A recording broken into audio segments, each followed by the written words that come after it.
तो कुछ चंद बुढ़े बेरोजगारों का वोट मिल सकता है तेजस्वी यादव को, जिनके गाल में हल्दी लगने का उम्मीद टूट चुका था।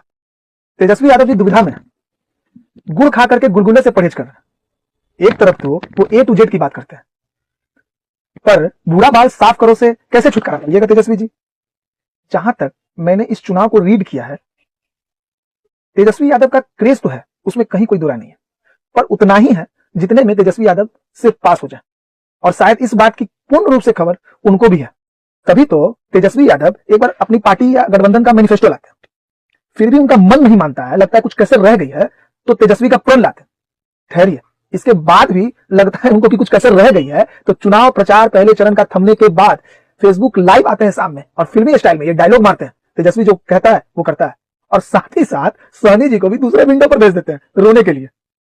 अब इतने में भी जिनको ये समझ में नहीं आ रहा है, तो तैयार हो जाइए 14 नवंबर के बाद वोट चोर गद्दी छोड़ का नारा लगाने के लिए, क्या कि कुछ बचा नहीं रह जाएगा कहने को 14 नवंबर के बाद।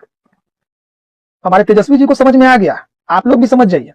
माई का भी पूर्ण आशीर्वाद नहीं मिलेगा तेजस्वी को इस बार, क्योंकि माई वाला भी भाई का आंसू देख चुका है। और हाँ, जहां तक A to Z की बात है, तो कुछ चंद बुढ़े बेरोजगारों का वोट मिल सकता है तेजस्वी यादव को, जिनके गाल में हल्दी लगने का उम्मीद टूट चुका था और गुम रोग के शिकार हो गए। अंततः एक उम्मीद की किरण दिख रही है उन बुढ़े बेरोजगारों को तेजस्वी यादव में। उनको ऐसा लगता है कि तेजस्वी यादव आएंगे और उनको खैरात में नौकरी और छोकरी दिला करके दे देंगे। उनको इस बात से कोई फर्क नहीं पड़ता, उनको बस गाल में हल्दी लगने से मतलब है, चाहे बिहार में बाढ़ हो या बाहर हो।